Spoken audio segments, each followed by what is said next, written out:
Hello everyone and welcome to the best crypto channel ever. We are going to try our best to give you the most important news and novelty regarding crypto. Please follow us, we will be uploading daily. Subscribe to our channel and do not miss out. Today we're going to discuss about something very interesting related with Shiba Inu coin and Vitalik Buterin. As you probably know, Vitalik Buterin is the creator of Ethereum and one of the most influential people in the crypto market. He recently went to a podcast where he talked about the techniques that other cryptocurrencies are using to become popular and gain some value. Shiba Inu is not the only token that gave Vitalik Buterin substantial amount of its circulation. The name of the first token that gave some of its circulation to Vitalik Buterin is Teller. They gave Vitalik Buterin tokens worth around $50,000. This did not bother him particularly, but after a while Twitter users became tweeting about his ownership of this coin. They were saying that these coins are very valuable to invest in just because Vitalik is owning something in his wallet. He said that he thought that this is some kind of a marketing trick so they can convince people to invest in their token just because he is owning it. As soon as he realized what is going on, he put all of his tokens on Uniswap. The Twitter community did not like this, but his decision was based on his integrity, and he was trying to save his integrity by saving the misuse of his name. What they have done is they have sent the tokens to his hot wallet. So, using his key he could easily transfer the funds via Uniswap. But what Shiba Inu did was something different. Shiba people were clever, said Vitalik Buterin in the interview. Instead of sending the money to his hot wallet, they have sent the money to his cold wallet. First of all, let's explain the difference between these two mechanisms. Hot wallet is something that can be accessed via key that is stored online, or it can be accessed from anywhere in the world. On the other hand, cold wallet is something that can be accessed only by using a physical key that is stored on a physical thing. This might be a piece of paper, USB storage, or any other kind of physical thing that contains your needed key. Vitalik Buterin was wearing half of this key with himself, and the other half was on a safe place in his home country, in Canada. Since this happened during the COVID-19 crisis, Vitalik was stuck out of Canada when they sent him the Shiba Inu tokens. This was something that outsmarted Vitalik basically. He was watching how this currency was rising, in some degree because he was owning it. In this moment he could not do anything about it. He could not sell it or trade it. That is why he said that Shiba people, as he called them, work smarter. After the coin raised very high, now it was against his public image to just sell them or trade them without giving them for some good cause. It was even very bad for his reputation to just hold them, and not doing anything with them, just waiting for the coins to fall at zero ground. But this crazy story does not end here. Vitalik basically was forced to do something with the money that were sent to his cold wallet. There was huge pressure from the public that he could use those money to help people in need, or to use them in some other good cause. What he done was really risky, but was done because of the pressure of the public. As we told you earlier, he had only half of his key needed to access his cold wallet. He called his family back in Canada to read his other half of the key that was stored in his private house in Canada. It was a risky move, but if you think about it, even if someone were wiretapping that conversation, here she could get only the half of the codes, the other half was with him. After getting the other half of the code, he somehow managed to enter his cold wallet, or wallet protected by cold storage. Have in mind that this is code with 80 digits at least. When he got in, he saw that there was a lot of other coins there, and throughout the complicated technological process he thought that he needed more protection for his wallets and for the coins that were there. He got a substantial amount of Ethereum and other cryptocurrencies like Dogecoin or Shiba Inu. What he was doing those days was multi-signature protection.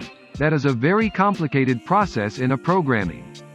What he was explaining was that the things that he was doing back then was something that was only seen in the movies with hackers. He needed a lot of time to do this because the ultimate goal for him was to get rid from some of the coins. Maybe the owners or creators of Shiba Inu knew about this, so they can get more value by popularization. Just owning and holding the coin from Vitalik makes that coin very popular and gives it traction to value. He would react more quick. KLY if there were other ways to sell the coins faster, but the people from Shiba Inu probably knew that they have time for that. Vitalik was transferring its Ethereum coins to its multi-signature wallet now. This is a very complicated process because it is not so easy to transfer hundreds of millions of dollars with transactions via internet. This is especially hard if you want to do it fast with one transaction. This could disrupt all the electronic transactions and crypto market. Some of the information are saying that the sum of Ethereum was around 325,000 tokens. That is more than $800 million at that time. He admitted that this was very stressful for him because it's a lot of money. He also said there was problems transferring all those money on her multisig wallet. He literally said, "I do not know if there is any bug with the multisig wallet or something else was wrong." And imagine if just something went wrong, and the transaction did not make it. That was going to make huge earthquake on the whole crypto market. This could make huge changes to all coins and especially of Ethereum, the second largest coin on the market.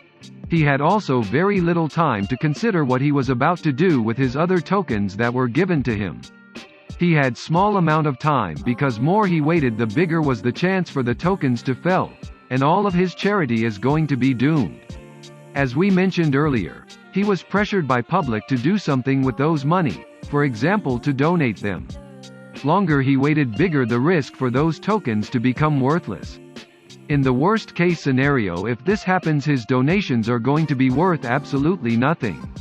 He immediately decides to donate 10% of his tokens to an Indian COVID-19 relief funds. After that he made another donation with 10% of his tokens to a charity that he did not disclose. He thought that the charity is going to announce itself and that is going to be a good publicity for him. We are mentioning multiple times that publicity is important in this job, and that is so true because most of the movements on the market are based on publicity or information. So, he donated around 20% of the tokens, and burned the other 80%. These are forever lost tokens. None can access those tokens after they are burned. This is done because it is the only way to stop the price from crashing to zero. And if he donated all of the tokens, that would cause a huge crash on the price, and most of the holders wouldn't be able to get any revenue from their investment.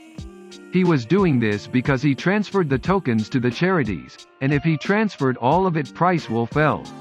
If that happens, the charities would have basically nothing after a very short period of time. It was the best logical thing that he could do, so he can donate something to the charities. He did the humanitarian aid in the moment of huge bull run on the market, and in just a couple of days before the massive crash happened to the market. This also might imply that he somehow knew about the crush. Add the fact that he acted very quickly to get those money, to donate them, and to burn them. Just adds a little bit more suspicion to the theory that he might actually knew something. It is very unlikely to guess when bear market is going to happen, but it is not impossible. If someone possibly could know in advance that this kind of moments are coming, that one is probably a guy like Vitalik Buterin. He also pointed out that, the big thing to take away from the whole dog token era is that cryptocurrency is not just a technology for storing value and making money. It is also an opportunity to create digital institutions that can serve the public good in new ways. He said that the new tokens are going to have their own causes, and most of the causes are going to be for better society. He made this prediction very long time ago, and we can see that this is now reality with Shiba Inu token. This token is giving another value and meaning, and it's not just store of value. We are not a licensed financial advisor. All videos on this channel are intended for entertainment purposes only. You should not buy, sell, trade, or invest in any asset based on what we say in these videos. You should know that investing carries extreme risks. You could lose your entire investment. This is not trading advice, and we are in no way liable for any losses incurred. Thank you for watching our video. Please subscribe to our channel. We wish you a good luck.